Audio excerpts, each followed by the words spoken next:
Chris, and this is Miss Chris's Farm Feast. And today we're going to be working with string beans from the garden. String beans is very prolific this time of year. It's August. I planted them late, but they're very prolific right now because the heat is, very high, and we're working with a lot of rain right now, so the drainage is good and everything is going great for string beans. So we're going to do a Szechuan string bean dish.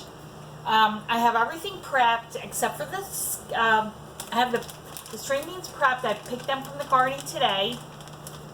I clipped the ends and I cut them in half, and they're nice and snappy.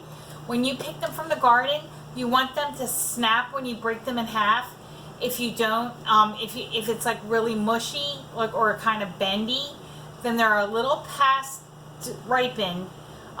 You can still use them, but I would recommend, if you want a nice fresh snap and a nice dish, you want to use fresh string beans that snap when you break them. So right now I'm going to prep my shallots for Szechuan string beans. If you ever had them in a garden buffet or like a Chinese buffet, they use shallots and ginger, and they kind of cut them in half, or like slice them, and cut the ginger and then saute them in soy sauce and some sesame oil. It's really good. So I'm going to do my version of it here in the kitchen. I'm going to first slice my shallots, and I'm just going to do like some slices. I have 3 shallots, and you can break them apart. Like, I'll show you the shallots. When you slice them, you just want to break them apart so that they'll fry really nicely with the string beans. And continue to slice my shallots. And I have one more.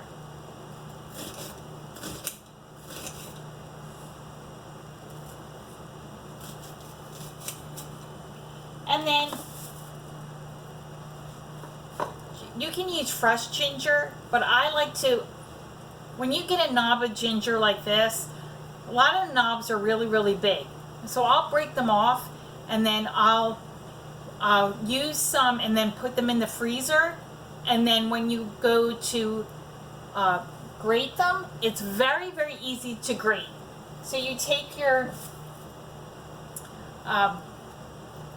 this gadget.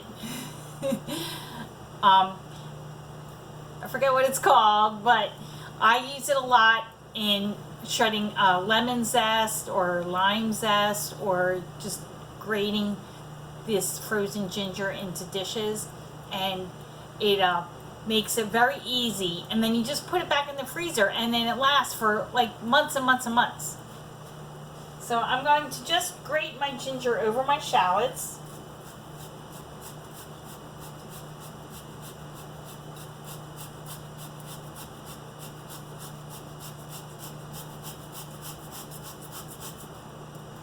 And then you just tap it, and then you can put it back in the bag, and then you just throw it into the freezer. Good to go.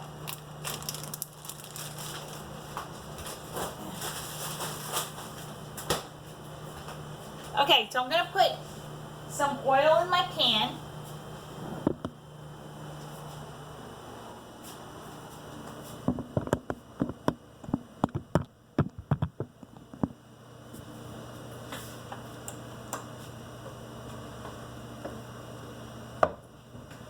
And I would recommend putting cooking oil or olive oil, just a little bit,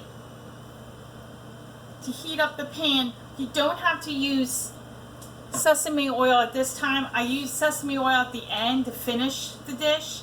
Sesame oil is very, very strong, and it has a lower burning point. And I don't like to use a lot of oil in my cooking just because it's kind of fattening. So I'll use just a little bit of olive oil and I heat it up. When you pour it in the pan first, it is slow to disperse in the pan, but as it heats up, it will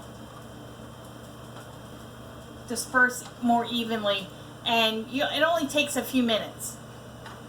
And that way you don't have to use a lot of oil.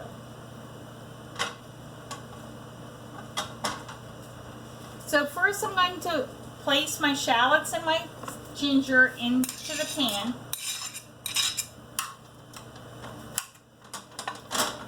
Break it up so that it's not too thick when it cooks.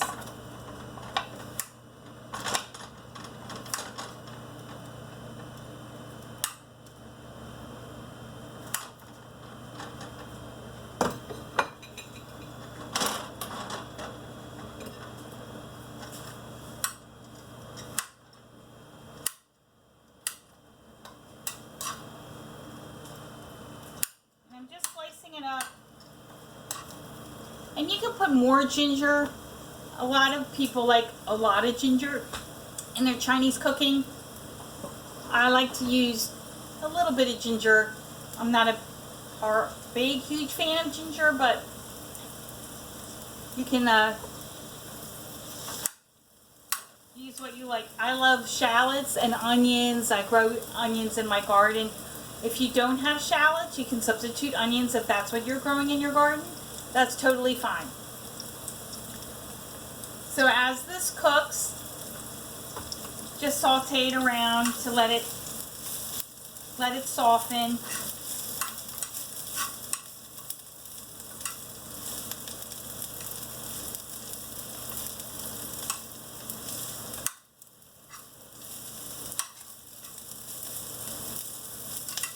And then when it's all softened, you can put fresh garlic into this dish. I don't have fresh garlic on hand, so I'm going to use garlic powder, which is totally fine as well. So you can substitute.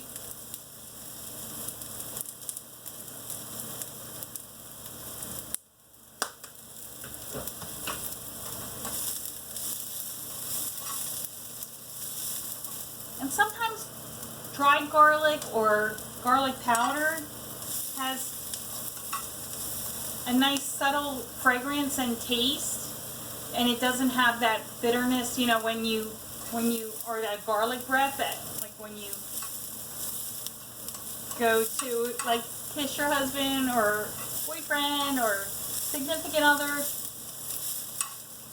It's not so strong.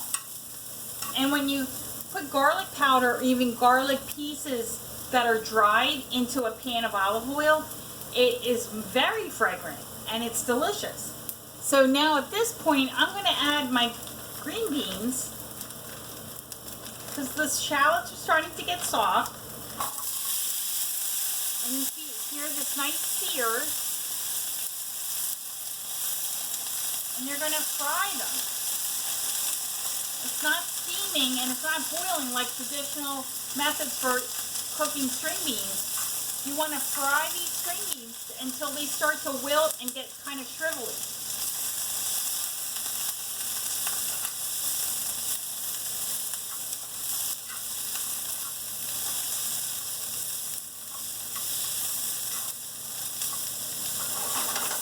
And if you cover them, they're going to get soft. You want them to get crispy and shrivelly. That's the Szechuan string bean. Now to get the heat that you want for Szechuan string beans, you can add towards the end of the cooking process, you can add a little bit of crushed red pepper flakes. That will give it that Szechuan spiciness. I will add that at the end. And because my string beans are so thick, and I kind of let them go a little bit, they're not as